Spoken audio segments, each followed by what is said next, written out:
கொல்லவனுக்கு கொல்லக்குடுன்னு பழமொழியிலே இருக்குப்பா. இப்போ வந்து நம்ம வந்து கொள்ளு ரசம் சேர்க்கிறோம். அந்த கொள்ளை வந்து நம்ம 7 நாளைக்கு நம்ம தொடர்ச்சியாக சாப்பிட்டாப்பா நம்மளுக்கு வந்து நல்ல பலன் கிடைக்கும். ஏன்னா இடுப்பில் உள்ள சதை, கொள்ளு, தொப்பை அதெல்லாம் நல்லா குறையிறதுக்கு நல்ல வாய்ப்பு இருக்குது.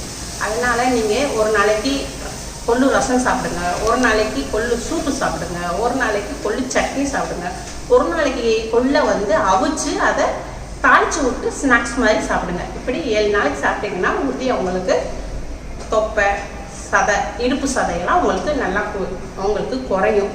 அங்கே இப்போ கொள்ளு ரசம் எப்படி செய்யணும்னு பார்ப்போம். கொள்ளு ரசத்துக்கு தேவையான பொருட்கள்: 3 தக்காளி பேஸ்ட் பண்ணி வச்சுருக்கேன், வெள்ளைப்பூடு கொஞ்சம், 1 மிளகாய், கொஞ்சம் சீரகம், மிளகு கொஞ்சம், பெருங்காயப்பொடி, மஞ்சப்பொடி, மல்லி இலை, 2 கருவேப்பிலை, நெல்லிக்காய் அளவுக்கு புளி, கொள்ளு.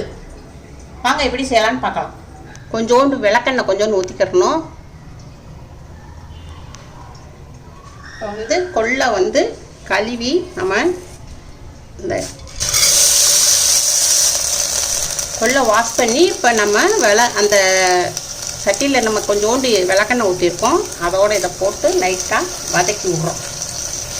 லைட்டாக பச்சை வாடை போகிற அளவுக்கு கொஞ்சம் லைட்டாக வதக்கிக்கணும். இப்போ நல்லா கொஞ்சம் வதங்கிருச்சு. எதுக்கு இந்த விளக்கெண்ணெய் ஊற்றுறோம்னா உடம்புக்கு வந்து நல்லா குளிர்ச்சி. இன்னொன்று வந்து அந்த விளக்கெண்ணெய் வந்து நல்ல மனம் தரும், நல்ல வாசம் கொடுக்கும். ரசம் வந்து நல்லா வாசமாகவும் இருக்கும், இதாகவும் இருக்கும். இப்போ நம்ம தண்ணியை ஊற்றிடுவோம். கொஞ்சம் நல்லா வதங்கிடுச்சு, ப்ரௌன் சைடு வந்துருச்சு. அதனால் இப்போ நம்ம தண்ணி ஊற்றி வேக விடுவோம். இப்போ நம்ம தண்ணி விட்டு நல்லா பஸ்பமாக வேக விடணும். விசில் போட போகிறோம். கொஞ்சம் மஞ்சப்பொடி,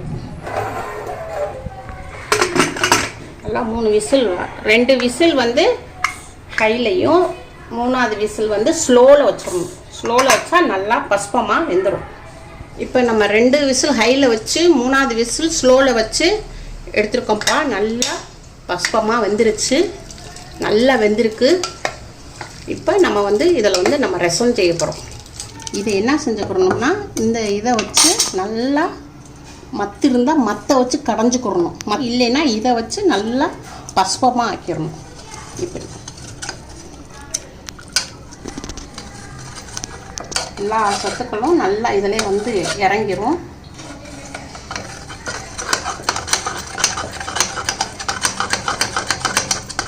மத்தி என்கிட்ட இப்போ இல்லை, அதனால் இதை வச்சு நான் இதை வந்து நல்லா மசிச்சு எடுக்கிறேன். மிளகு, சீரகம், வெள்ளைப்பூடு. இதை நம்ம 1-2 மைய அரைக்கக்கூடாது, 1-2 அரைச்சிக்கணும். ரசத்துக்குரியது. சட்டி நல்லா காஞ்சிருக்குப்பா. கொஞ்சோண்டு நல்லெண்ணெய் ஊற்றுறோம் தாளிக்கிறதுக்கு, ரசம் தாளிக்கிறதுக்கு. கடுகு, உளுந்தம்பருப்பு, கொஞ்சோண்டு உளுந்தம்பருப்பு,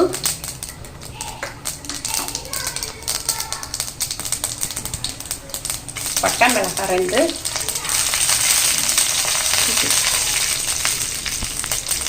கருவேப்பிலை 2 கொஞ்சம்,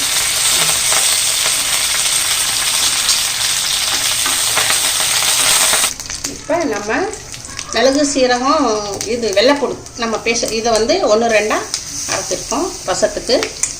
அதையும் போட்டு லைட்டாக வதக்கிக்கிறணும்.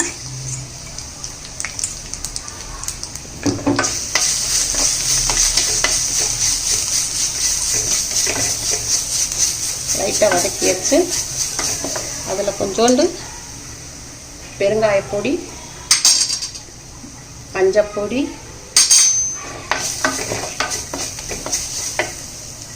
நம்ம ஒரு 3 தக்காளி பேஸ்ட் பண்ணி வச்சுருக்கோம்ல அதையும் ஊற்றிடணும். புளி தண்ணி, நெல்லிக்காய் அளவுக்கு வச்சுருந்தோம்ல, இந்த புளி தண்ணி கரைச்சி இதில் ஊற்றிடணும்.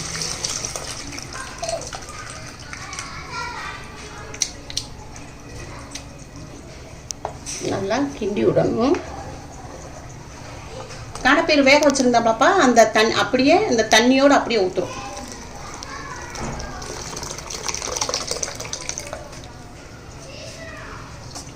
இந்த காடைப்பயிறுடைய தண்ணி அப்படியே ஃபுல்லாக ஊற்றணும். காணப்பயிறு கொள்ளு 2 ஒன்று தான்ப்பா. இப்போ இந்த இந்த இதை பூரா நல்லா நம்ம மசிச்சு எடுத்தனால எல்லா இதுவும் அப்படியே வந்துடுச்சு. இது ஒரு சக்கை. இது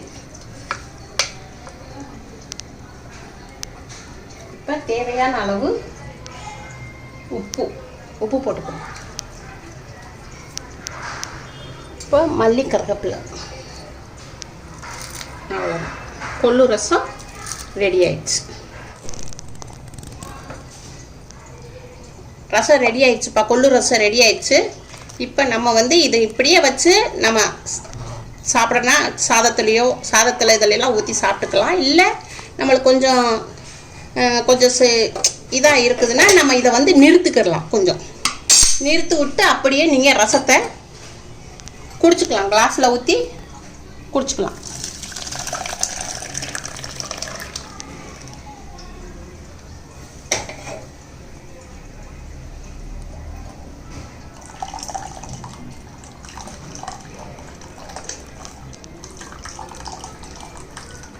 இப்போ நம்ம வந்து அதை வந்து அப்படியே நிறுத்திட்டோம். அதில் உள்ள சக்கையெல்லாம் எடுத்துட்டோம். வெறும் ரசம் மட்டும் இருக்குது. வெள்ளைப்பூடி எல்லாம் நம்ம கலந்துருக்கனால நல்ல ஜீரணமாகும். நம்ம ஒரு கிளாஸில் கூட தனியாக ஊற்றி நம்ம குடிச்சுக்கலாம். சாதத்துலேயும் ஊற்றி சாப்பிட்டுக்கலாம்.